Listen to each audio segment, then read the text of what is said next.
Hello बच्चों, आज का हमारा टॉपिक है चक्रवृद्धि ब्याज। हमने साधारण ब्याज पिछले वीडियो में पढ़ लिया है कि साधारण ब्याज क्या होता है और कैसे उसे हम कैलकुलेट करते हैं। आज हम कैलकुलेशन करना जानेंगे चक्रवृद्धि ब्याज की। चक्रवृद्धि ब्याज क्या होता है, पहले हम ये चीज समझ लेते हैं। ब्याज क्या होता है बेसिकली। चक्रवृद्धि ब्याज से पहले हमें ब्याज जानना जरूरी है।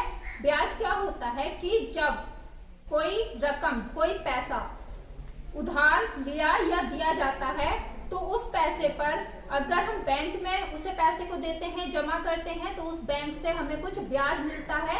कुछ उस बैंक उस पैसे पर हमें कुछ चार्ज देती है हमारे पैसे पर।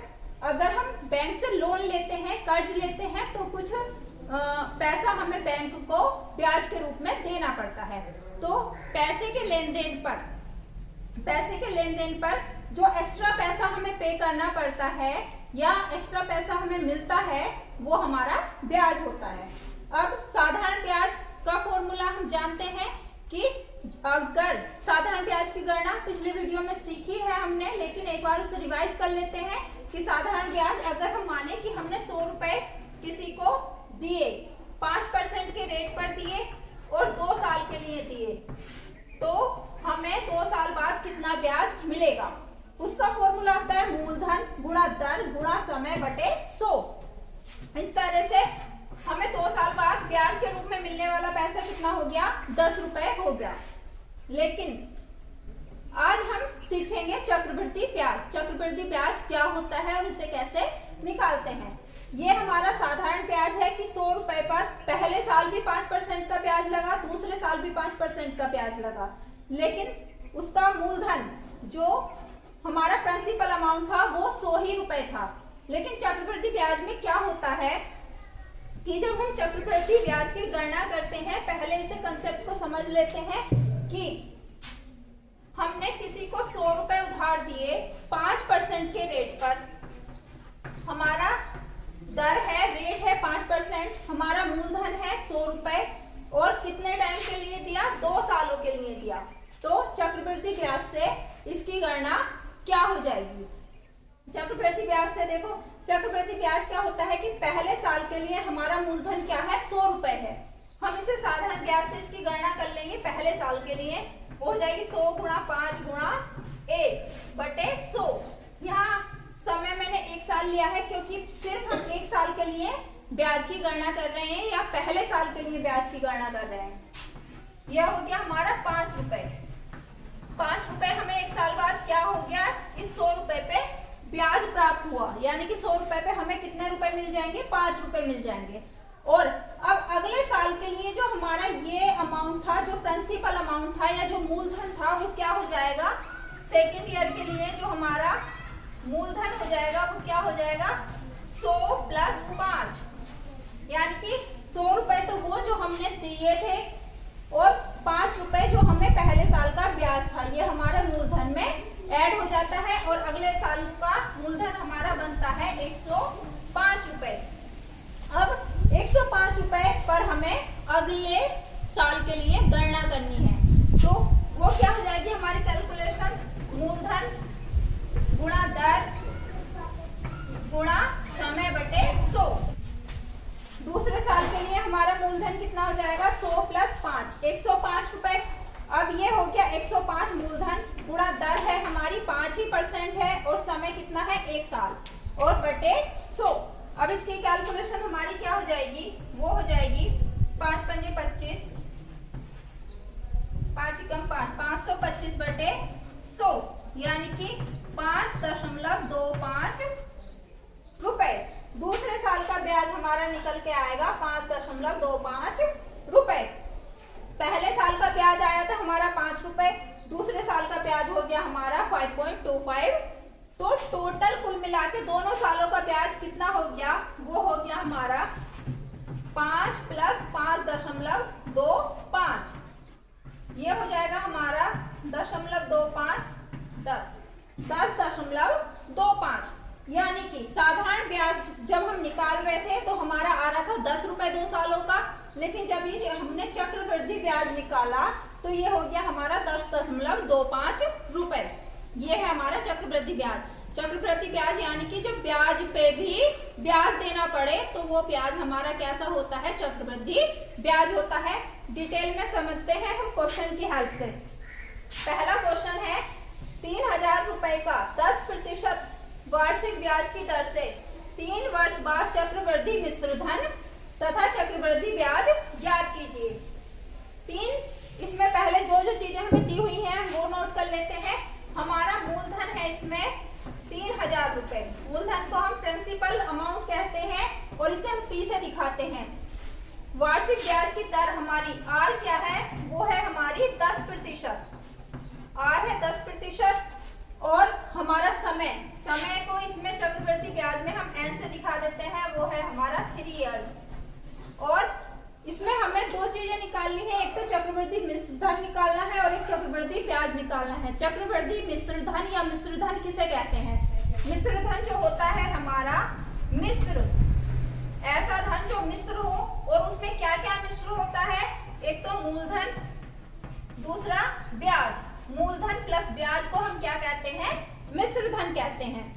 और हमारे पास जो डायरेक्ट फॉर्मूला होता है चक्रवृद्धि मिश्र धन को निकालने का, वो फॉर्मूला होता है हमारा A। इसे A अमाउंट A से दिखाया जाता है मिश्र धन को, और ये क्या होता है हमारा P into 1 plus R upon 100 की पावर होल की पावर N। ये फॉर्मूला हमें लर्न करना है, याद ही रखना है। अब हमारे यहाँ P कितना है हमारा 3000 है, R है हमारा 10 और N है हमारा 3। सीधा सीधा हम इसे फॉर्मूले में रख के कैलकुलेट कर देंगे। ये हो गया हमारा 3000 1 प्लस R 10 बटे 100 की पावर 3। ये एक जीरो से एक जीरो कट गया। और अब क्वेश्चन क्या हो गया हमारा, 3000 10 और 10 ही कम 10 और 11 बटे 10 की पावर 3। ये हमारा मिश्र धन आएगा 3000 इंटू ये हो गया 11 गुणा 11 बटे, इसका डायरेक्ट मैंने क्यूब लिख दिया है। 10 का क्यूब क्या होता है 1000। 3 जीरो से 3 जीरो ये कट जाएंगे और इनकी आपस में मल्टीप्लाई हो जाएगी। 3 गुणा 11 गुणा 11 गुणा 11 का वर्ग 121, 3 और 11 33 गुणा 121। इसका हम मल्टीप्लाई कर लेंगे। इसका मल्टीप्लाई हो गया हमारा 33 ही कम 33 का 3 हासिल 3 हो गए। 33 दूनी 66 और 3 69, इसका 9 और 6 हमारे पास हासिल हो गया। और 33 ही कम 33 और 6 हमारे हो गए 39। यह हो गया हमारा आंसर 3993। 33 और 121 की गुणा करने पर हमें क्या मिला 3993। ये क्या मिला हमारा मिश्र धन यानी कि जिसमें प्रिंसिपल अमाउंट P और चक्रवृद्धि ब्याज दोनों शामिल है। तो ये तो हमारा मिश्र धन हो गया। आधा सवाल हमारा हो गया कि हमने चक्रवृद्धि मिश्र धन निकाल लिया। अब हम चक्रवृद्धि ब्याज की गणना कर लेंगे। चक्रवृद्धि ब्याज हमारा क्या हो जाएगा, चक्रवृद्धि ब्याज हो जाएगा हमारा 3993 माइनस 3000, यानी कि जो ये 993 बचा हमारा वो क्या हो गया हमारा चक्रवृद्धि ब्याज। इस तरह से हम चक्रवृद्धि ब्याज की गणना कर लेते हैं। अब दूसरा सवाल, तनु ने एक वित्तीय कंपनी से रुपए 8000 2 वर्ष के लिए 15% वार्षिक ब्याज पर उधार लिए। उसे कंपनी को कितनी धनराशि वापस करनी पड़ेगी? टोटल धनराशि की बात करी है, यानी कि हमें क्वेश्चन में मिश्र धन बताना है। तो पहले क्या क्या दिया हुआ है ये सारी चीजें हम नोट कर लेते हैं। हमें P दिया हुआ है, P है हमारा 8000 रुपए उसने कंपनी से उधार लिए थे। हमारे R कितना है, वो है 15% और हमारा जो N है वो है 2 वर्ष। सीधे सीधे हम इसे फॉर्मूले में रख देंगे और अमाउंट निकाल लेंगे। A = P into 1 plus R upon 100 की पावर N।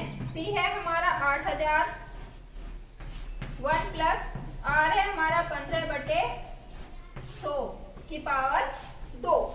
अब ये क्या हो गया, ये हो गया हमारा 8000 गुणा 100 एकम 100 और 15 115/100 की पावर 2। ये हो जाएगा 8000 गुणा 115 गुणा 115/10,000। ये 3 जीरो से इसके 3 जीरो कट जाएंगे और 5 दूनी 10 और 5 दिया 15, 23 बार ही कट गया, 2 चौक 8।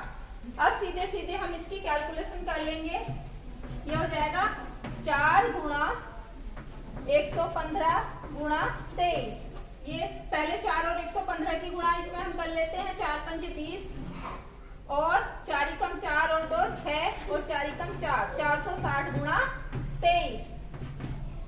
इनका जब हम मल्टीप्लाई करेंगे तो ये मल्टीप्लाई हमारा हो जाएगा 460 और 23 का हम गुणा कर लेते हैं। ये गुणा हो गया हमारा 3 0 0 3 छंग 18, 3 चौक 12 और 1 13 और 2 0 0 2 छंग 12, 2 चौक 8 और 1 9 0 8 5 9 और 1 10। ये हो गया 10,580। यानी कि उसे कुल कितनी रकम बैंक को चुकानी पड़ेगी, वापस वित्तीय कंपनी को चुकानी पड़ेगी, वो हो जाएगी हमारी 10,580। यानी कि 8,000 रुपए पे उसे 15% के रेट से कितना एक्स्ट्रा ब्याज देना पड़ेगा, 2,580 रुपए। इस तरह से चक्रवृद्धि ब्याज और चक्रवृद्धि मिश्र धन की गणना करते हैं। इस वीडियो में इतना ही। Thank you.